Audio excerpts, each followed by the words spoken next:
Good evening. You're about to see something that will make you question everyday life in this city we love. Two people going about their business late at night at an Enmore service station, suddenly attacked by a woman with an axe. A camera captured it all, and incredibly they survived.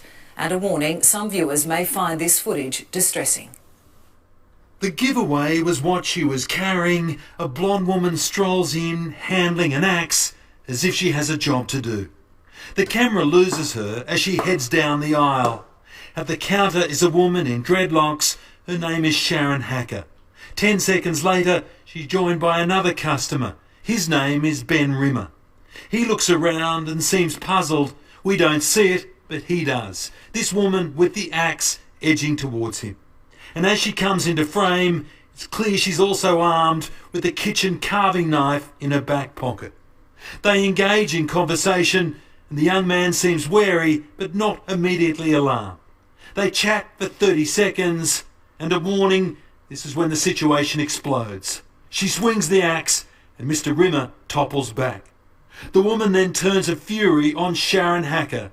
Striking her from behind, she falls to the ground and is struck again. It was completely random, no one knew anyone, but we do know everyone survived. Sharon is recovering from a fractured skull. The other victim, Ben Rimmer, remains in hospital and is likely to be scarred for life. It is terrifying because you just don't realise that these things can happen anywhere at any time. A woman identified by police as 24-year-old Evie Amati was later arrested, charged and locked up. She's due back in court on Thursday. Damien Ryan, 9 News. A social justice warrior, feminist, transgender freak show went on a rampage in a Sydney suburb on Saturday night, attacking two innocent people with an axe. The 24-year-old thing, which under new Australian laws will be allowed to use the same bathrooms as little girls, was arrested by police after attacking a man and a woman with a fire axe at a 7-Eleven petrol station. The woman victim survived the attack only because her thick dreadlocks softened the blow. Meanwhile, the man is still in a serious condition in hospital. He took a direct hit to the head and it split his head wide open. Daily Mail writes, "A woman who is accused of attacking two people with an axe at a petrol station has requested the court to supply her with prescription medication commonly used by people transitioning from male to female." Evie Amati, 24, allegedly injured two people after hitting them with an axe as they shopped at the 7-Eleven on Stanmore Road in Enmore in Sydney's inner west about 2:25 am on Saturday. The union organiser did not apply for bail when she appeared via video link at Parramatta Bail Court on Sunday, but she did request daily medication for depression and drugs used for gender transitioning, 7 News reported. She asked the court to supply her with Progenova and Spiractin, which boost estrogen production and reduce testosterone, respectively, and Zoloft, an antidepressant, according to the Daily Telegraph.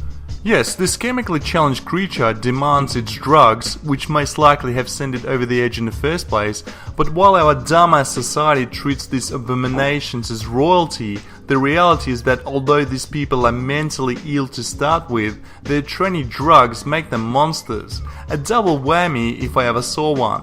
But wait, it gets better. This freak show is an organiser with the Sydney Community and Public Sector Union, which is about as feminist and SJW as it gets. Also, this thing was the drummer in an anarchist punk band called Everything I Own Is Broken. The 24-year-old creature was denied bail and will remain in jail until another court hearing on Thursday. She has been charged with wound person with intent to cause grievous bodily harm and cause grievous bodily harm to person with intent.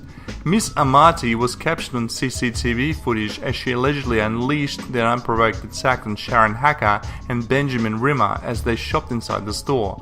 It is really annoying how the media calls this thing a woman.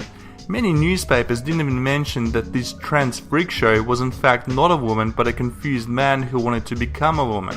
In other words, a mentally ill man pretending to be a woman. Obviously, we have many questions about this case. Will this creature end up in men's prison or a women's prison? Will big burly blokes in jail take pleasure from having this thing around parading as a bitch? Or will our courts set this creature free because patriarchy and medication were the reasons for the attack? Miss Hacker, 43, recounted the moment her thick dreadlocks saved her life as a freak show allegedly attacked her as she was buying milk. She said she was told by paramedics she only survived the attack thanks to her thick dreadlocks. They said, if you didn't have that actual hair, you wouldn't be having that head right now, she told 7 News. She described the unprovoked attack as terrifying. Quote, she just came in with full force and struck the man in the face and turned immediately around to me and again with both hands came through and struck me with the axe in the back of the head, she said. Quote, it's terrifying because you just don't realize these things can happen at any time, end quote.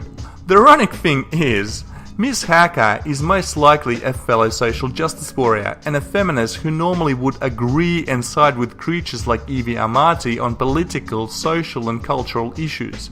It's kind of funny that these two SJWs most likely march at the same rallies against men, patriarchy and all in favour of feminism and social justice. The irony is, look at her now, she's wearing a neck brace, her skull is fractured and she nearly got butchered to death by a fellow SJW feminist. She probably even attended their punk gigs to support the anarchy movement. And is it just me or are there too many violent transgender creatures around? What is wrong with these things? So I'd stay away from the genetics and back to the brain scans. You cut that out now or you'll go home in an ambulance. Yeah, that seems mildly inappropriate for a political discussion. What the fuck is wrong with these violent transgendered cunts? Clearly, they act nothing like women, more like mentally unstable, psychotic and angry blokes. Thanks for watching, like this video and subscribe.